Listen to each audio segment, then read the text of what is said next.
Halo, assalamualaikum warahmatullahi wabarakatuh. Berjumpa lagi dengan Daring Mat channel yang senantiasa menemani teman-teman semua dalam semua jenis persiapan baik PPG dari Prioritas maupun UPPPG. Oke, kali ini kita akan bahas untuk UPPPG yang bisa dilaksanakan untuk UP maupun retaker gitu ya teman-teman ya.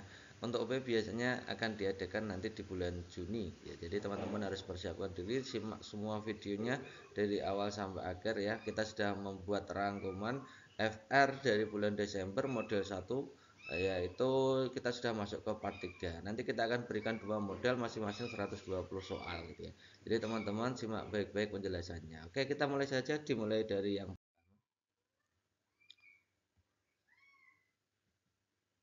Pak Lukas dan Bu Tari sedang berdiskusi untuk menentukan kegiatan apa yang tepat untuk mengawali kegiatan pembelajaran dengan indikator KD menentukan volume balok dengan menggunakan satuan volume. Pak Lukas dan Bu Tari memiliki 5 pilihan sebagai berikut kegiatan yang paling tepat ya, kegiatan yang paling tepat untuk sesuai dengan KD yang disebutkan. Nah, KD-nya adalah menentukan volume balok. Oke.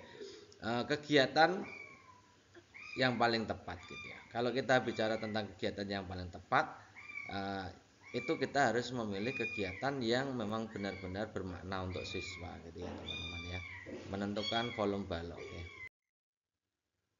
Kegiatan awal itu ya, kegiatan awal itu ada tiga hal. Jadi kita akan bahas tentang antara kegiatan awal, kegiatan inti, kegiatan penutup. Kita pelajari saja kegiatan awal itu ada tiga hal yang ada. Yang pertama adalah penyiapan fisik dan mental dalam mengikuti pembelajaran, meliputi berdoa, absensi siswa dan lain-lain gitu ya, pengkondisian ya.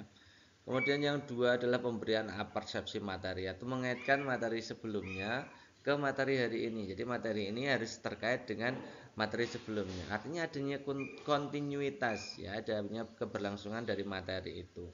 Tidak materi itu baru sama sekali gitu ya. Pasti ada hubungannya dengan materi yang lalu sehingga nanti lebih bermakna untuk siswa.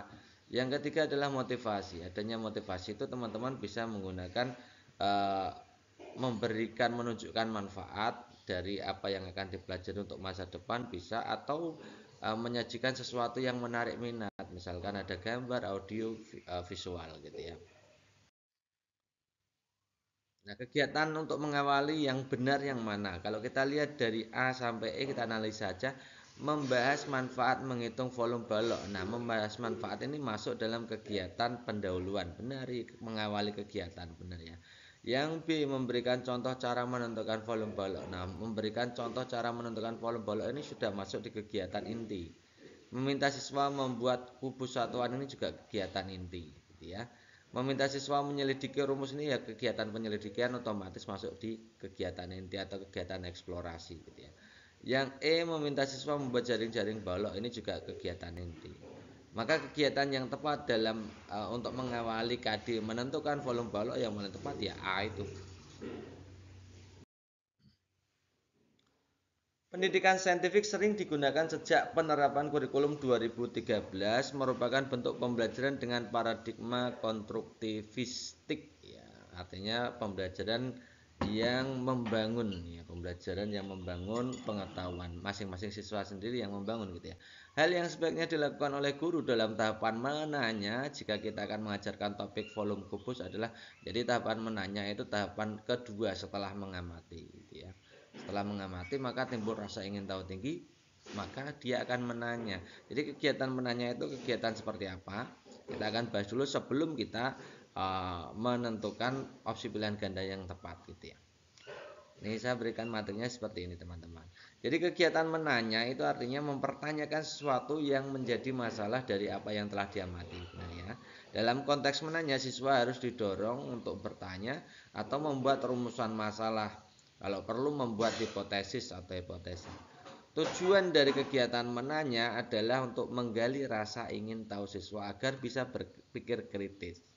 Sebagai contoh, setelah mengamati berbagai media tentang virus, maka siswa akan mengajukan pertanyaan yang terkait dengan proses pertumbuhan virus. Atau itu dampak virus bagi manusia, apakah itu dampak virus bagi hewan atau tumbuhan. Nah, peran guru dalam tahap menanya ini adalah menyemangati, tidak mendesak siswa untuk bertanya, serta memberikan pujian terhadap pertanyaan sesuai ukuran bahasa siswa. Gitu ya. Itu kegiatan menanya saya sudah berikan secara global. Sekarang kita analisa kegiatan menanya yang tepat pada topik volume kubus yang mana. Yang A, mendorong siswa untuk menuliskan rasa penasaran, rasa ingin tahu mereka berdasarkan pengamatan terhadap fenomena terkait volume kubus. Yes, tadi kita sudah bahas ya. Nah, itu. Kemudian yang B, mendorong siswa saling bertanya jawab terkait rumus volume balok. Ini jelas kurang relevan ya, karena rasa kegiatan bertanya itu tujuannya adalah untuk memancing rasa ingin tahu gitu ya. Yang ketiga, mendorong siswa untuk membuat soal. Ini jelas bukan. Memberikan pertanyaan berapa volume kubus yang panjangnya rusuk 5 cm. Jadi yang menjadi masalah adalah kegiatan menanya itu bukan dilakukan oleh guru, tapi si guru menstimulasi atau menyemangati siswa agar timbul rasa ingin tahu kemudian bertanya. Jadi fokusnya kepada siswa bukan pada guru gitu ya. Yang E, memberikan siswa kesempatan bertanya jika ada materi tentang volume kubus yang belum dipahami. Ini kalau ini kegiatannya setelah pembelajaran ya. Kegiatan pembelajaran paham apa tidak itu baru bertanya. Jadi bukan, kegiatan bertanya itu dimulai dari awal pembelajaran setelah kegiatan mengamati. Jadi jawabannya yang paling tepat memang opsi A. Oke, nomor berikutnya teman-teman akan disajikan suatu puisi yang judulnya ini adalah Sayang Keluarga.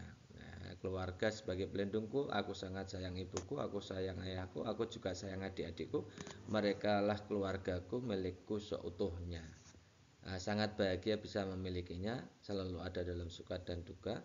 Kami selalu saling melengkapi. Jangan pisahkan kami Tuhan. Nah, suasana yang terkandung dalam puisi-puisi di atas adalah titik-titik.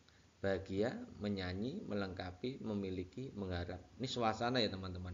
Kalau suasana melengkapi itu suasana apa? Memiliki itu juga bukan suasana gitu ya. Jadi kemungkinannya kalau tidak A ya E. Nah kalau kita lihat, kita cermati benar-benar pada kuis yang disajikan, teman-teman bisa lihat ya. Jangan pisahkan kami Tuhan. Ini adalah mengharap, gitu ya. Ada harapan di situ, gitu ya. Jadi jawaban yang paling tepat di opsi E. Oke, nomor berikutnya ada yang berbeda dari aktivitas peserta didik di kelas 6 di salah satu sekolah dasar. Peserta didik diminta untuk bersama-sama membersihkan ruang kelas. Ada yang meletakkan kursi di atas meja, ada yang membersihkan barang-barang di kelas, sebagian menyapu lantai, dan ada yang membuang sampah pada tempatnya. Tempat Tampaknya tidak ada satu orang pun peserta didik di kelas tersebut yang tidak berbuat apa-apa. Jadi semuanya bekerja sama. Aktivitas yang dibiasakan oleh guru tersebut sangat baik untuk membiasakan karakter titik-titik. Ya. A, kemandirian, apakah mandiri? Bukan ya, ini condongnya ke kerjasama gitu ya. B, nasionalisme. C, kejujuran. D, gotong royong. E, kedisiplinan. Jelas ini teman-teman bisa langsung jawab bahwa ini adalah karakter gotong royong gitu ya, kerjasama. Salah satu tujuan indikator yang sesuai dengan kompetensi dasar mencermati penggunaan kalimat efektif dalam surat seruan. Saya ulangi lagi KD-nya, mencermati penggunaan kalimat efektif dalam surat seruan. Bisa seruan ulang tahun, undangan ulang tahun, aktivitas sekolah, kenaikan kelas, dan lain-lain. Ya, rumusan indikator yang tepat. Nah, kalau menentukan rumusan indikator, teman-teman harus melihat kata kerja operasionalnya masuk pada grade apa, pada tingkatan apa, berdasarkan taksonomi belum gitu ya teman-teman ya. Mencermati itu berarti masuk di kegiatan sama dengan menganalisis. Nanti masuknya di C4 teman-teman ya. C4 ya. Nah, kalau kita lihat pilihan gandanya tadi kita tulis saja. Menyimak, kegiatan menyimak itu siswa hanya mendengarkan. Nah, jadi masuknya C1. Mengerti ciri-ciri, kalau mengerti saja, mengerti definisi masuknya C1 karena di sini adalah mengerti ciri-ciri, berarti mulai memahami ciri-cirinya, maka masuk di C2.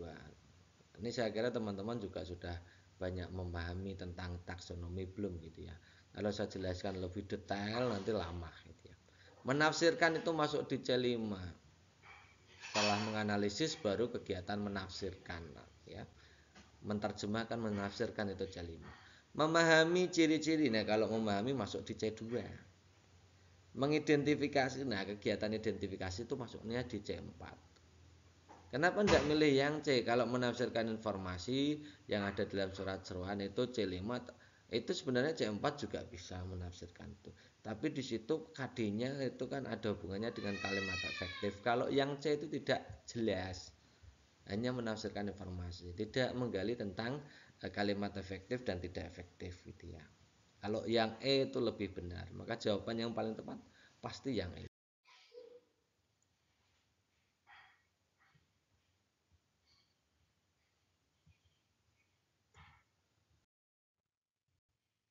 Next soal berikutnya. Pada hari Senin, Bu Wulan akan membelajarkan tentang masyarakat khususnya ragam suku bangsa dan pekerjaan. Jadi Bu Wulan itu akan mengajarkan tentang ragam suku bangsa dan pekerjaan. Gitu ya. Bu Wulan mengajarkan di sekolah dasar harapan kemudian aktivitas belajar yang tepat dilakukan yakni titik-titik. Jadi aktivitas yang ditanyakan adalah aktivitas belajar. Kalau teman-teman diminta untuk memilih aktivitas belajar gitu ya, secara general bukan dari awal inti atau penutup, tapi di sini adalah aktivitas belajar yang general. Artinya teman-teman diminta untuk memilih aktivitas mana yang paling bermakna untuk siswa. Ya. Kalau berikut ada hubungannya dengan kerucut Edgar Deal biasanya seperti itu. Saya tidak akan baca pilihan gandanya ya, nanti kita akan langsung analisa pilihan gandanya. Gitu ya. Saya akan berikan tentang kerucut Edgar Deal seperti ini teman-teman. Nah, jadi kerucut Edgar Deal itu daya serap siswa terhadap pembelajaran yang dilakukan ya. Kalau siswa hanya membaca maka hanya mendapatkan 10% dari pengetahuan yang ada gitu ya, yang diserap oleh siswa atau yang diingat oleh siswa. Kemudian kalau hanya mendengarkan artinya guru siswa menyimak saja penjelasan dari guru itu hanya 20%.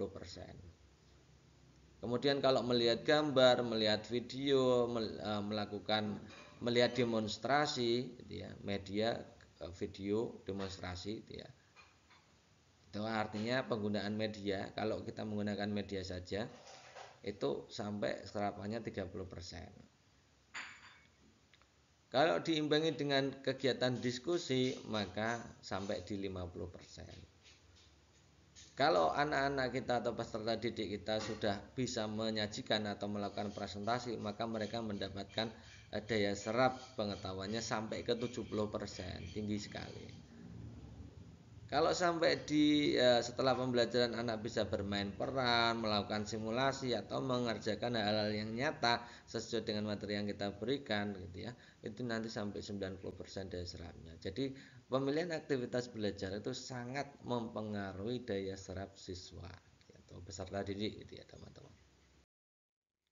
Nah, kita analisa dari A sampai ini kira-kira yang mendapatkan daya serap paling tinggi yang mana? Guru membentuk kelompok memberikan pertanyaan tentang apa saja suku bangsa di Indonesia dan apa pekerjaan di sekitar mereka. Jadi yang dipilih adalah kerja kelompok, berarti diskusi. Diskusi tadi ada di 50% gitu ya. Yang B melakukan kegiatan pengamatan langsung terhadap masyarakat yang dijumpai di sekolah. Itu pengamatan langsung itu berarti masuk di langsung ke masyarakat ya, kontekstualnya ya ada di 90% ya. Yang C memanfaatkan lingkungan di sekitar dan mendiskusikannya dalam kelompok berdasarkan suku. Nah, ini diskusi kelompok ini ya 50%. Mengajak orang tua dan masing-masing peserta didik untuk dikenalkan pada teman-teman. Oke. Kemudian peserta didik menceritakan asal bangsa. Hanya menceritakan saja berarti dari membaca dan mendengarkan, maka ini hanya sekitar 10 sampai 20%. Maka yang paling bermakna untuk siswa ya ini, melakukan kegiatan pengamatan langsung terhadap masyarakat yang dijumpai di sekitar sekolah. Nomor berikutnya akan disajikan lagi ya, sebuah puisi. Teman-teman diminta untuk melihat ekspresi mimik ya, ekspresi mimiknya seperti apa. Judulnya adalah Doa karya Khairil Anwar. Kita langsung baca saja. Tuhanku, dalam termangu aku masih menyebut namamu, biar susah sungguh mengingat kau penuh seluruh cahayamu panas suci, tinggal kedip lilin di kelam sunyi. Tuhanku, aku hilang bentuk remuk. Tuhanku, aku mengembara di negeri asing. Tuhanku, di pintumu aku bisa mengetuk, aku tidak bisa berpaling, gitu ya. Ini kira-kira ekspresi mimiknya di mana? Apakah haru, sedih, memberontak, menakutkan, gembira. Nah, kalau kita lihat teman-teman, coba teman-teman lihat di situ, Tuhanku, aku hilang bentuk remu, gitu ya. Kemudian di situ ada lagi, dalam termangu aku masih menyebut namamu. Berarti ini ekspresinya adalah ekspresi sedih, teman-teman, gitu ya. Maka jawaban yang paling tepat adalah opsi B. Oke, next berikutnya, perhatikan pernyataan berikut ini. Pendapatan per kapita rendah, warga harus berjalan kaki 10 km untuk mendapatkan air bersih. Upah tenaga kerja rendah, semua warga masih mandi BAB mencuci di sungai. Banyak penduduk yang bekerja di sekitar sawah. Nah, berdasarkan pernyataan di atas yang menunjukkan bahwa kualitas kesehatan penduduk yang rendah ditunjukkan oleh nomor titik-titik. Jadi hubungannya dengan kesehatan penduduk yang rendah itu indikatornya ada di nomor berapa? Apakah 1, 2, 3, 4, 5, kita disuruh memilih gitu ya. Oke, indikator kesehatan penduduk yang rendah kalau kita lihat dari nomor 1, pendapatan per kapita rendah, memang ada hubungannya tapi tidak langsung gitu ya. Yang dua, warga harus berjalan kaki 10 km untuk mendapatkan air bersih. Ini jelas bahwa air bersih ini hubungannya secara langsung dengan kesehatan penduduk. Maka nomor 2 yes masuk gitu ya. Kemudian upah tenaga kerja rendah juga tidak terlalu berhubungan. Ada hubungannya tapi tidak langsung gitu ya. Yang 4, semua warga masih mandi, mencuci dan BAB di sungai. Ya, ini termasuk langsung dengan hubungannya dengan kualitas kesehatan penduduk gitu. Banyak penduduk yang bekerja di sekitar sawah itu tidak mempengaruhi kesehatan penduduk gitu ya. Jadi jawaban yang tepat adalah 2 dan 4. Seorang guru kelas 3 akan melaksanakan pembelajaran di kelas rendah dengan rumusan indikator membuat kalimat menggunakan kosakata tentang ciri makhluk hidup berdasarkan gambar. Saya ulangi lagi, indikatornya adalah 4 ya, KD 4 ya. Membuat kalimat menggunakan kosakata. Artinya di sini yang dinilai karena KD-nya adalah KD 4, maka ini termasuk penilaian keterampilan gitu ya. Ada beberapa kegiatan inti yang dapat dirancang sesuai indikator tersebut. 1. Siswa mendengarkan penjelasan guru tentang membuat kalimat. 2. Siswa mengidentifikasi kosakata tentang ciri-ciri makhluk hidup dalam teks yang dibaca. 3. Siswa secara individu membuat kalimat dengan menggunakan kosakata tentang ciri-ciri makhluk hidup. 4. Siswa mengidentifikasi kosakata tentang ciri makhluk hidup yang ada pada gambar.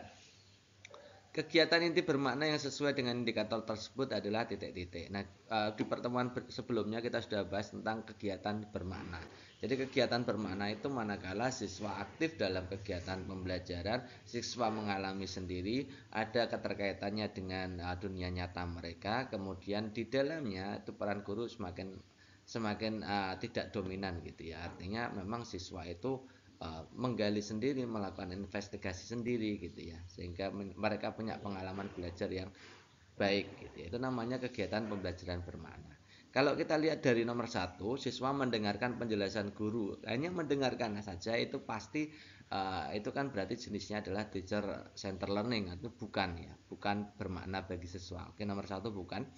Nomor 2, siswa mengidentifikasi kosakata tentang ciri-ciri makhluk hidup dalam teks yang dibaca. Nah, pada KD-nya itu membuat kalimat menggunakan kosakata tentang ciri makhluk hidup berdasarkan gambar, jadi bukan berdasarkan teks. Jadi nomor 2 kita skip aja. Jadi nomor 1, nomor 2 kita skip. Nomor 3, individual membuat kalimat dengan menggunakan kosakata tentang ciri makhluk hidup. Ini membuat kalimat berarti ini termasuk bermakna karena siswa melakukan sendiri gitu ya. Nah, ini masuk ya, nomor 3 masuk. Nomor 4, mengidentifikasi kosakata tentang ciri makhluk hidup yang ada dalam gambar, ini jelas masuk gitu ya.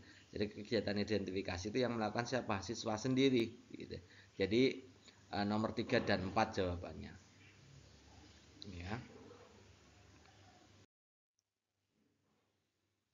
Soal berikutnya, perhatikan fenomena berikut. 1. Melalui televisi bahasa Inggris tersebar luas.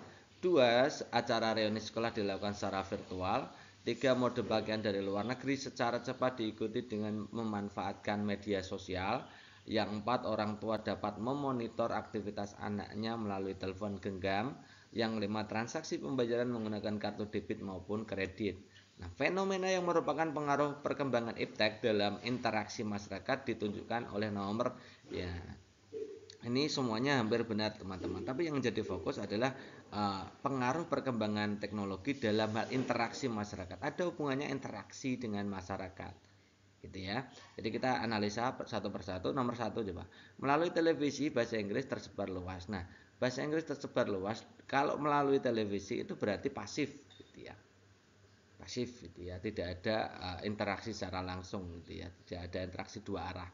Yang nomor dua, acara reuni sekolah dilakukan secara virtual. Ini pasti dua arah gitu ya, bisa berkomunikasi secara langsung. Maka nomor dua itu termasuk. Kemudian mode pakaian itu bukan ya, karena itu juga satu arah. Yang empat itu orang tua dapat memonitor aktivitas anaknya melalui telepon genggam. Ini dua arah ya teman-teman. Jadi ini interaksi masyarakat ya langsung ya. Jadi dua dan empat ini masuk gitu ya.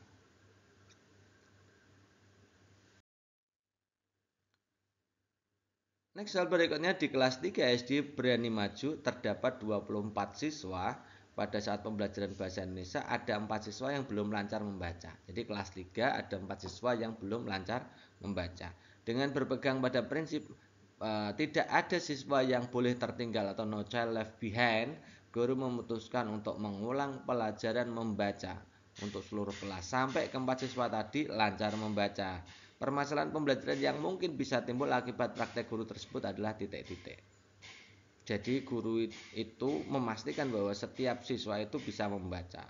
Meskipun misalkan di situ ada 24 siswa, yang 20 sudah lancar sekali membaca, yang 4 itu belum lancar membaca. Ini pasti punya akibat buruk atau akibat yang tidak pas di pembelajaran. Kira-kira apa teman-teman? Kita lihat opsi pilihan gandanya.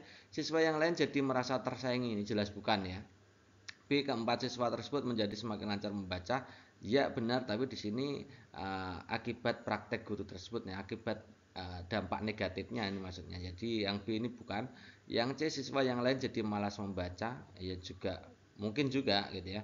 Yang D, keempat siswa tersebut merasa minder. Ini jelas tidak ya, karena diajari sampai selesai. Yang E, siswa yang lain menjadi jenuh dalam belajar. Ini benar, yang 20 siswa tadi merasa jenuh karena diulang-ulang, karena mereka sudah bisa membaca, kemudian pengen hal yang lebih, tapi diulang-ulang terus sampai bisa membaca. Jadi ini membuat siswa lain menjadi merasa jenuh. Ini permasalahan dalam pembelajaran itu ya. Perkembangan teknologi begitu cepat, namun manusia belum bisa mengimbangi perkembangan teknologi. Sebagai seorang guru, yang harus dilakukan dalam rangka menyesuaikan kegiatan pembelajaran di kelas dengan perkembangan teknologi adalah titik-titik. Jadi kita akan menganalisa opsi A sampai E, mana yang paling cocok peran guru dalam menyesuaikan kegiatan pembelajaran terhadap perkembangan teknologi, kan itunya. Yang A, melaksanakan pembelajaran di kelas dengan berbantuan teknologi. Yes, ini bagus ya. Jadi pembelajarannya terintegrasi dengan teknologi gitu ya. Yang B, membebaskan peserta didik menggunakan laptop di kelas. Yang C, tidak menganjurkan peserta didik untuk membawa alat teknologi. Ini jelas tidak mungkin. Yang C, memberikan kebebasan siswa menggunakan HP saat belajar. Ini masih bisa gitu ya. Yang E, menyesuaikan teknologi dengan dalam pembelajaran tertentu saja gitu ya. Nah, ini yang paling bagus memang yang A. Diupayakan bahwa dalam setiap kali melakukan atau melaksanakan proses pembelajaran itu berbantuan teknologi gitu ya, supaya nanti lebih nyata bagi siswa gitu ya. Siswa lebih nyata dalam mengikuti pembelajarannya, lebih memahami karena berbantuan teknologi. Jadi semua media-medianya bisa digunakan dengan teknologi atau software gitu ya teman-teman ya. Maka jawaban yang paling tepat adalah opsi A. Oke, berikutnya teman-teman nanti akan disajikan teks panjang sekali gitu ya. Nah, kita langsung saja ke pertanyaan. Teks di atas termasuk jenis teks apa? Apakah cerita, normatif, eksplanasi, tanggapan, deskripsi? Sebelum kita baca lebih lanjut ini, coba kita pahami dulu kira-kira seperti apa. Apakah ini teks cerita, normatif, eksplanasi? Kalau eksplanasi itu uh, teks sebab akibat gitu ya, ada hubungan sebab akibat. Contohnya untuk kegiatan apa namanya, proses sosial dan proses alam, misalkan untuk gunung berapi meletus prosesnya bagaimana, itu eksplanasi. Teks tanggapan itu menanggapi. Deskripsi itu mendeskripsikan situasi atau suasana gitu ya. Teks cerita itu sama dengan teks narasi, teks cerita gitu ya. Kemudian teks normatif ya hampir sama lah gitu. Jadi kita lihat coba sekarang, pandemi COVID-19 telah melanda seluruh penjuru negeri bahkan dunia pun. Bahaya mengerikan dari virus ini adalah penyebarannya sangat cepat dan berlipat ganda, namun di balik itu tanpa ada dampak yang jauh lebih buruk. COVID mengoyak-oyak persatuan bangsa. Tak dapat dipungkiri rasa kebijakan pemerintah pusat daerah sangat sulit untuk menemukan titik tengah yang dapat disepakati untuk menangani pandemi ini secara efisien. Mohon maaf tanpa mengurangi rasa hormat, mengapa banyak pihak yang justru saling menyalahkan. Ini kan tanggapan ya, menanggapi ya, berpendapat. Contoh bagaimana ketika sebagian kecil menteri mengkritik kebijakan Gubernur Jakarta yang mengatakan PSBB ketat di Jakarta lagi ya, gitu. Padahal saya kira pertimbangan beliau masuk akal dengan perhitungan berdasarkan sisa kapasitas rumah sakit yang tersedia untuk menangani pasien. Apabila tidak dilakukan PSBB ketat, maka kapasitas tersebut akan habis dalam kurun waktu 3 bulan saja. Di samping itu, sebagian kecil menteri tersebut mengatakan bahwa kita masih memiliki kapasitas rumah sakit yang memadai. Nah, pada akhirnya jika tetap terus-terusan menyalahkan satu pihak, maka semua akan menjadi salah. Ini tanggapan saya mengenai hal kondisi ini. Nah, ini jelas ya teman-teman, bahwa dari awal sampai akhir ini merupakan teks tanggapan. Nah, sekarang kita akan bahas tentang ciri-ciri teks tanggapan.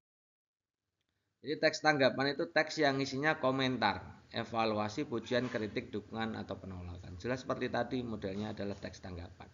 Kalau teks cerita itu prosa yang isinya rangkaian cerita atau teks naratif ya. Watak sikap tokoh ini ada urutan waktunya gitu ya.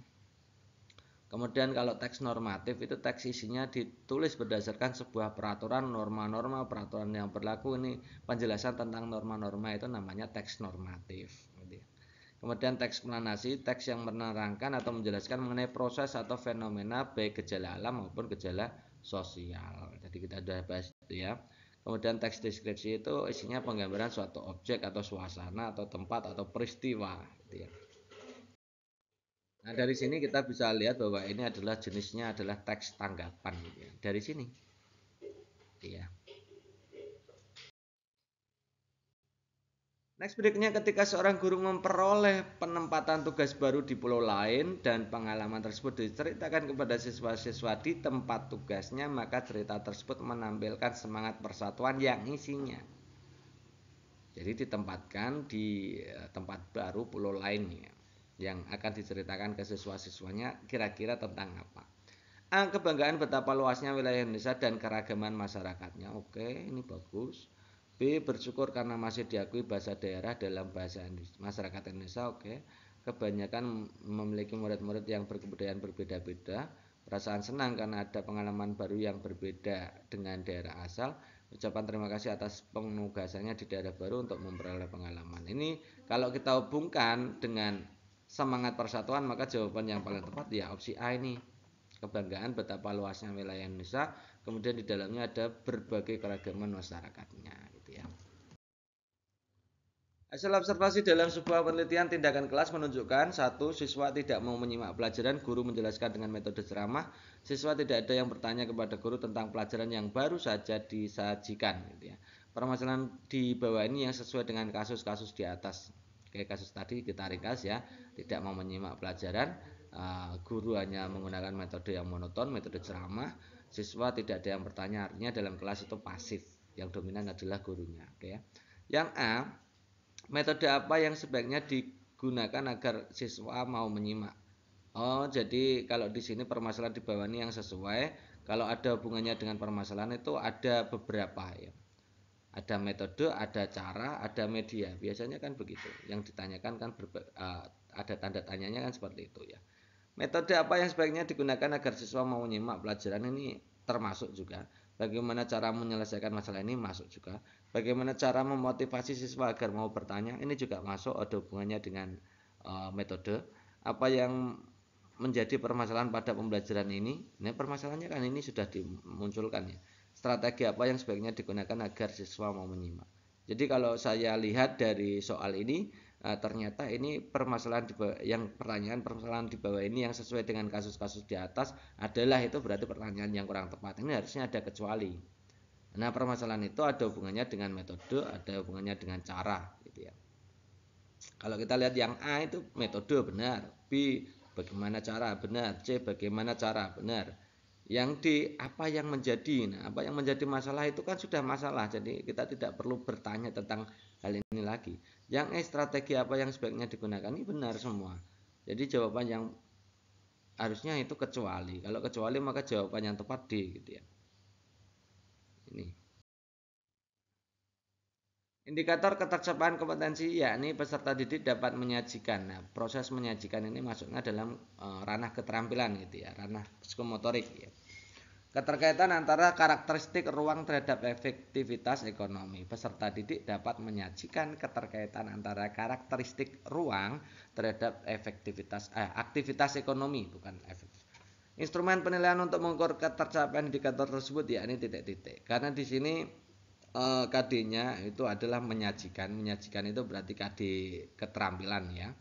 Nah, kita bahas masing-masing. Kalau rubrik penilaian laporan itu jelas keterampilan penyajian laporan.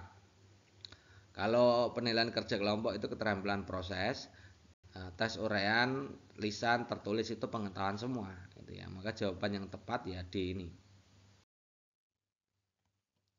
Siswa yang membawa kendaraan roda 2 atau roda 4 sering kita jumpai di sekolah-sekolah.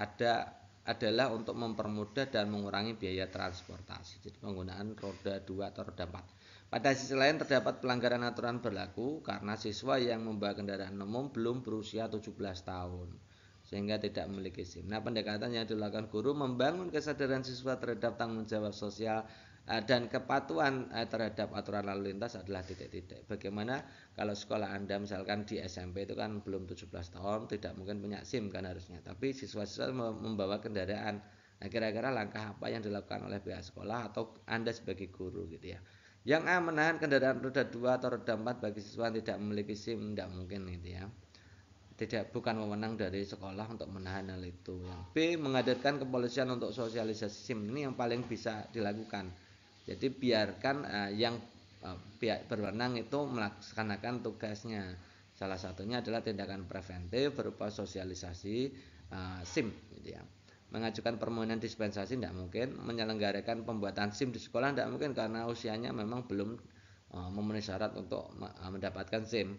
Membuat klub pengguna kendaraan roda 2 ini lebih parah lagi gitu ya. Maka jawaban yang paling tepat adalah opsi B.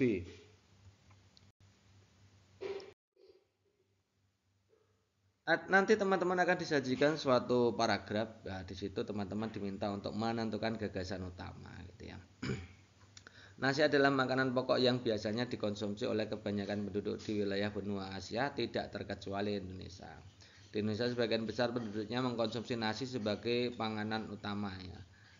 Mereka, meskipun sebagian kecil lainnya di wilayah Indonesia ada yang mengkonsumsi jagung, singkong, dan sagu sebagai makanan pokok mereka. Pada zaman kolonial hanya terdapat dari kalangan priayi atau orang kaya saja yang bisa mengkonsumsi nasi. Meskipun sebagian besar penduduk berprofesi sebagai petani, namun hal tersebut tak lantas membuat rakyat miskin bisa dengan mudah mengkonsumsi nasi sebagai panganan utama. Hal tersebut disebabkan karena berbagai sistem pemerintahan kolonial yang merugikan petani. Kini nasi dapat dinikmati oleh semua kalangan tak terkecuali warga masyarakat biasa. Ini kira-kira yang menjadi gagasan utama yang mana? Ya, ciri khas dari gagasan utama biasanya teman-teman itu kalau tidak di awal kalimat kan gagasan utama biasanya masuk di kalimat utama. Jadi kita tentukan dulu kalimat utama. Biasanya kalau tidak di awal ya akhir. Nah, caranya kalimat kedua itu kalau berhubungan dengan kalimat pertama atau menjelaskan kalimat pertama, kemudian kalimat ketiga menjelaskan kalimat pertama atau kalimat kedua dan seterusnya, maka itu pasti di kalimat pertama. Kalau kita lihat di sini, nasi makanan pokok yang bisa dikonsumsi oleh kebanyakan penduduk di wilayah Asia. Oke. Di Indonesia sebagian besar penduduknya mengkonsumsi nasi. Ada hubungannya dengan nasi. Jadi kalimat pertama ini pasti menjadi kalimat utama. Nah, kalimat utama ini gagasannya apa? Kalau kita lihat pilihan gandanya, ya yang berhubungan dengan kalimat utama, nasi makanan pokok dikonsumsi Indonesia itu berarti jawaban yang paling tepat yang mana ini? Oke, yang E ini ya. Ini bukan ya. Yang E. Salah satu tanggung jawab guru adalah melakukan penilaian hasil belajar yang dapat dipertanggungjawabkan secara moral kepada Tuhan Yang Maha Esa. Oleh karena itu, tindakan guru dalam melaksanakan penilaian sesuai tanggung jawab moral tersebut adalah titik-titik. Ya. Melakukan penilaian hasil belajar itu merupakan tanggung jawab moral guru kepada Tuhan. Ya, tindakan guru yang sebaiknya dilakukan ya berdasarkan tanggung jawab moral tadi. A. Sebelum melakukan penilaian, memberi tahu peserta didik. B. Nilai rapor sebagai hasil observasi pada sikap peserta didik. Menjalankan sejumlah penilaian agar penilaiannya komprehensif. Melakukan penilaian sikap, pengetahuan, dan keterampilan. Melakukan hasil penilaian kepada orang. Nah, ini yang paling, karena tanggung jawab moral harus menilai secara holistik, keseluruhan. Jadi tidak menilai perbagian. Maka jawaban yang paling tepat yang opsi D. Ibu Gusti, seorang guru kelas 5 SD, melaksanakan pembelajaran dengan mengajarkan indikator menganalisis hubungan antar komponen ekosistem dan jaring-jaring makanan di lingkungan sekitar. Supaya dapat mengukur kemampuan HOTS pada peserta didiknya, maka rumusan indikatornya adalah titik-titik. Karena di situ indikatornya adalah menganalisis, masuk C4 itu pasti HOTS ya, kebanyakan HOTS gitu ya. Oke, kita akan analisa kalau HOTS itu berarti kita masuknya di C4, C5, C6. Kalau opsi A menjelaskan itu masuknya di C2. Ya. Menjelaskan lagi C2. Memprediksi itu masuknya di C5, C6, C4, C5, C6 masuk semua. Menyebutkan itu bagian dari C1. Memberi contoh itu C3. Nah, maka jawaban karena di situ yang kemampuan HOTS maka masuknya di C. Oke teman-teman, sekedar informasi untuk menghadapi UPPBG 2023 khususnya untuk bulan Juni maupun bulan Juli, teman-teman bisa menggunakan ebook yang tipe ini, harganya 50.000, sudah paket lengkap, di situ 800 halaman. Teman-teman juga akan diberikan untuk tryout gratisnya ya.